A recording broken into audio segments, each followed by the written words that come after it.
ఆశీర్వదించిన మరి పాస్టర్ గారు, అందులో మా మామగారు ఇద్దరికి కూడా మరి మా కుటుంబం తరఫున ధన్యవాదాలు తెలియజేస్తున్నాము. హృదయపూర్వకమైన వందనాలు కూడా తెలియజేస్తున్నాము.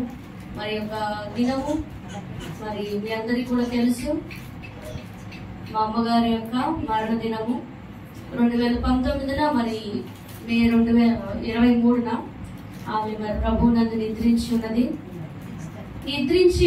మరి ఎవరి యందు? ప్రభు నందు. కాబట్టి మనం ఏం బాధపడవసరం లేదు కదా. మన పౌరసత్వం కూడా ఎక్కడుంది? పరలోక రాజ్యంలోనే ఉంది. ఆయన కొరకు మన నిరీక్షణ కలిగి ఇక్కడ ఈ లోకంలో మనం ఈ శ్రమను అనుభవించడం కంటే మనకంటే ముందుగా ఆయన ఎదురు చేరుకోవడమే మంచిది. మరి కాకపోతే మాకు ఒక చిన్న లోడ్ ఏంటంటే మా వివాహాలు ఏమి కూడా మా తల్లి గారు చూడలేదు. ఇక్కడున్న ఈ మానవ సంతాన్ని ఆమె చూడలేదు. మరి చూసే భాగ్యాన్ని నా తండ్రికి అయితే దేవుడు అనుగ్రహించి ఉన్నాడు.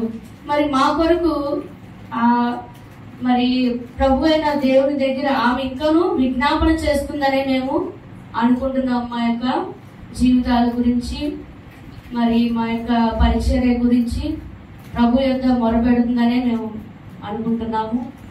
ఎందుకంటే ఈ లోకంలో ఇది శాశ్వతమైన లోకం అయితే కాదు.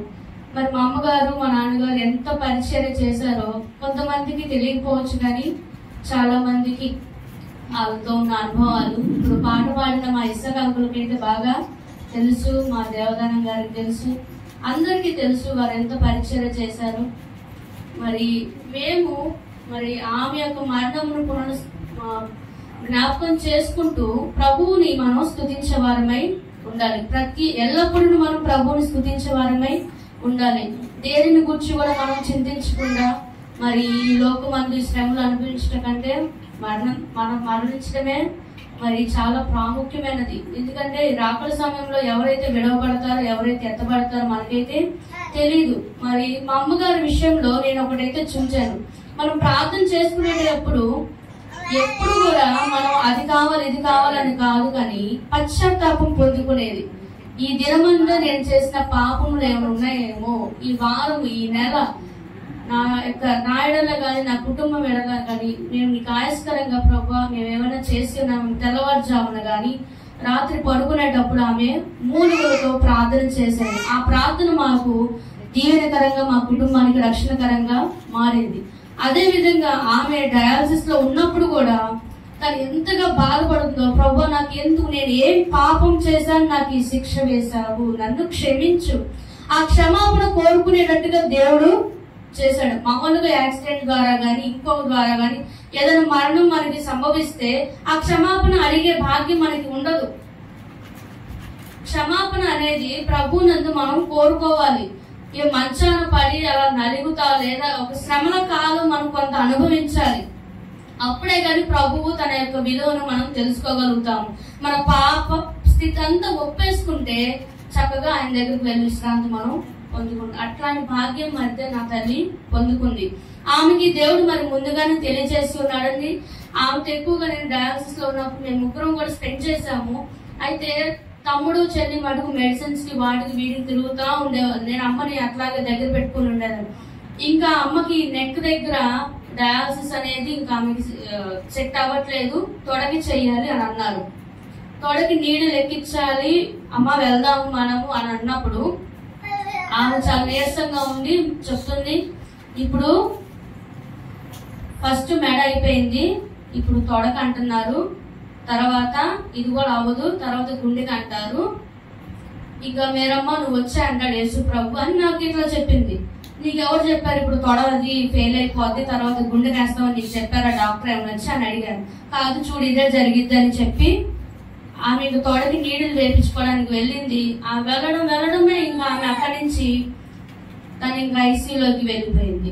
ఐసీయూలోకి వెళ్ళిపోయిన ఒక 7 days కి 1 week మటుకే ఆమె పోరాడింది, ప్రభు చెంతకి చేరుకుంది. నిజంగానే ఆమె చెప్పినట్టుగానే తొడది ఫెయిల్ అయిన తర్వాత ఆమెకి గుండెకి వేయాలండి అని మాకు చెప్పారు. ఇంకా ఆమెకు చెప్పే పొజిషన్ లో కూడా మా అమ్మగారు లేరు, ఐసీయూలో చాలా తీవ్రమైన స్థితిలోకి వెళ్ళిపోయింది.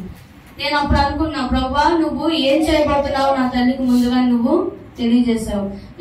ఆ స్టేజ్ లో ఉండగా ఇంకా గుండెకు వేసినప్పుడు నిజంగానే ప్రభు కనిపించి రామ మేరీ కుమార్ అని పిలిచినట్టుగానే ముందుగా నాకు తెలియజేసింది. అంత ప్రార్థనతో మమేకమైపోయింది.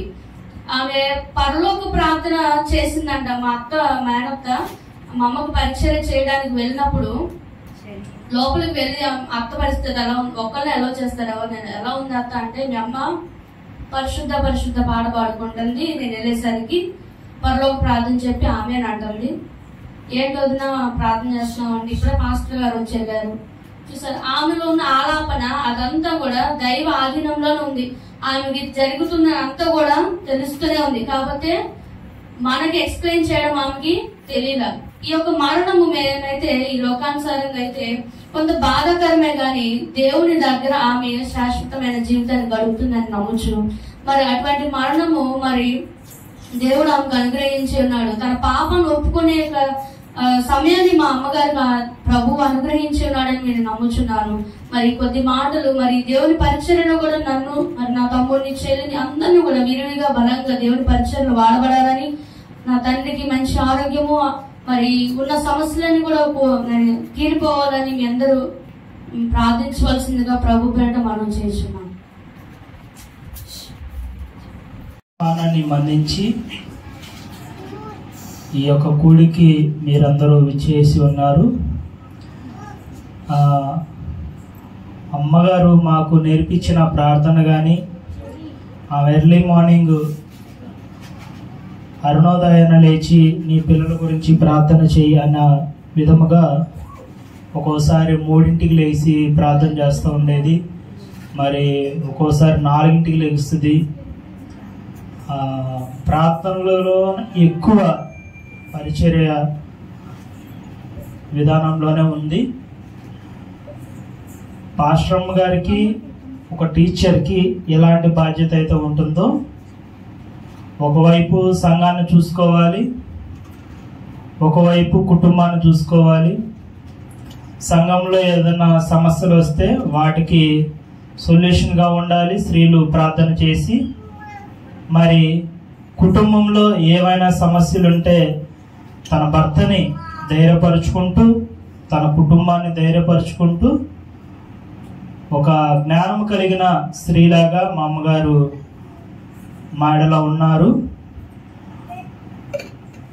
ఇప్పుడున్న జనరేషన్, మా జనరేషన్ పిల్లలందరికీ కూడా తను ఒక రోల్ మోడల్గా మేము చూపించాలి.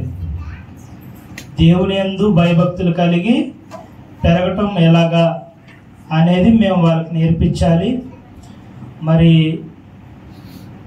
ఇందాక మామయ్య చెప్పినట్టుగా గోధుమ గింజ భూమిలో పడి అది చనిపోతేనే దాని విస్తారమైన పంట అనేది వస్తుంది. అది చనిపోకపోతే ఏమి కూడా ఫలితం అనేది ఉండదు అనమాట. మా అమ్మ ఐసీయూలో ఉన్నప్పుడు నాకు పాలు తీసుకురారా అని చెప్పి అన్నప్పుడు అదే మాకు లాస్ట్ నాతో మాట్లాడటం.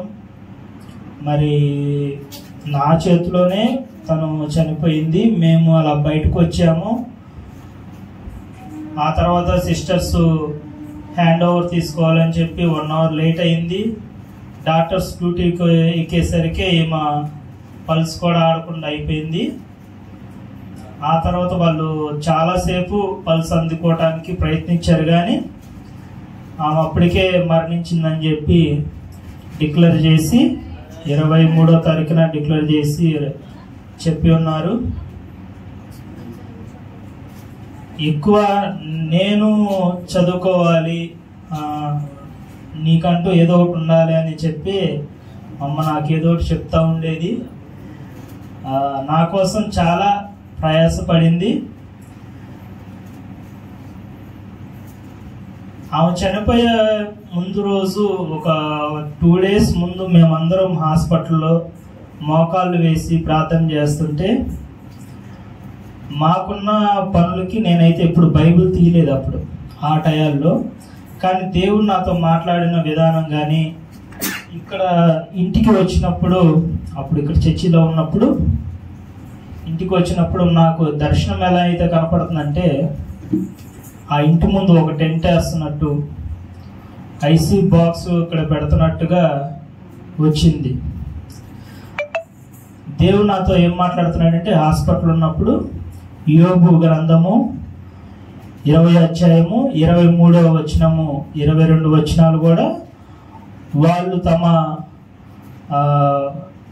సమాధి యొక్క గోతులను వెతుక్కుంటున్నారు అనే యొక్క వాక్యం అనేది నాకు చెప్తున్నారు అనమాట. నేను మా అక్కలతో చెప్పాను, అక్క దేవుడు ఇలా మాట్లాడుతున్నాడు, ఇది ఎందుకు ఇలా వస్తుంది నాకు అర్థం కావట్లేదు అని చెప్పి వాళ్ళు చదవటం అనేది జరిగింది.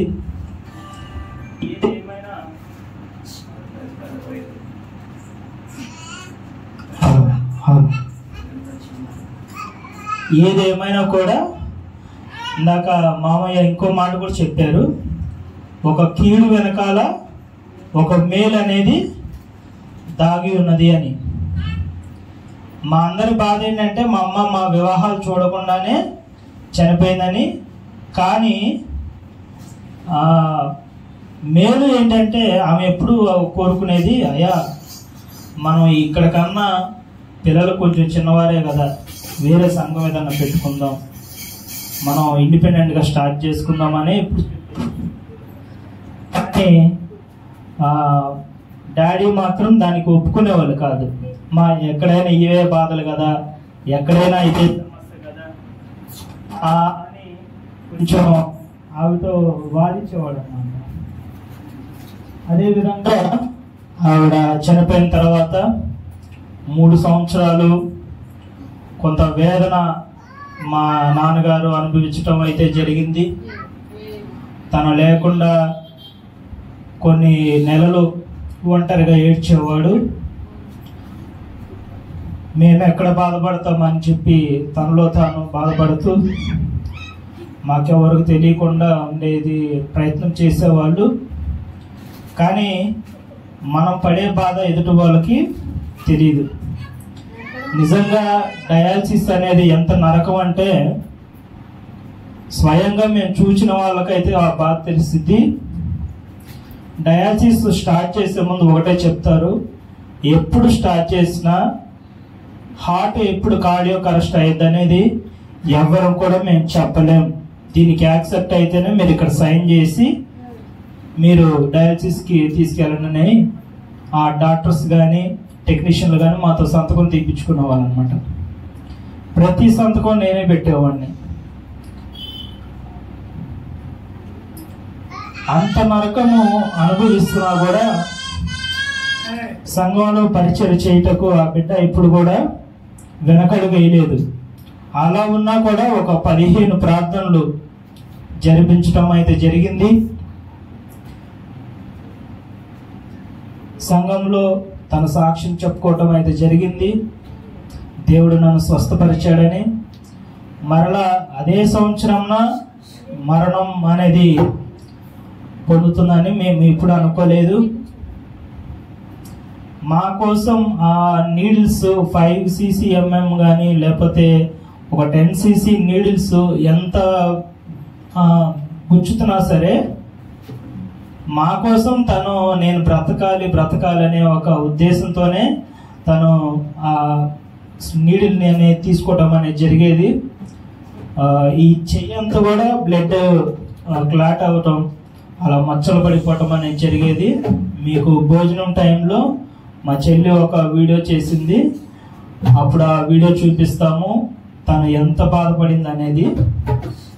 నిజంగా మా ఉద్దేశం అయితే మమ్మల్ని ఎంతమంది ఎవరైనా సరే దూషించుకున్నా సరే వారికి అటువంటి శిక్ష పడకూడదు అనేది మేము కోరుకుంటాం.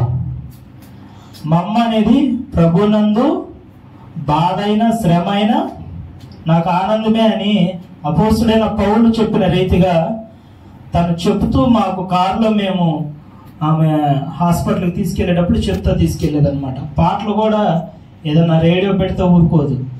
ఏసన్న గారి పాటలు అప్పుడు నిజమైన ద్రాక్షవాలి అనే ఒక పాటలు పాడుకుంటా పేపర్ చదువుకుంటా వెళ్ళేది.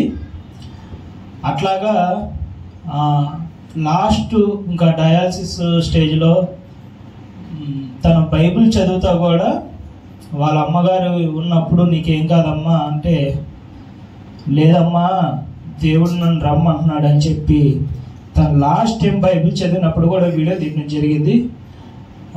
నాకు ఆనుకొని తను బైబిల్ చదువుతూ ఉంది.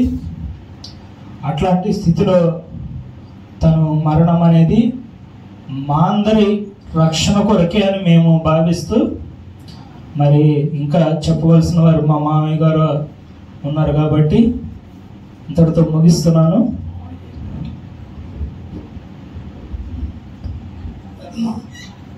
చిన్నారి కూడా వచ్చి వారికి అలాగే పెద్దలకు నా వందనాలు.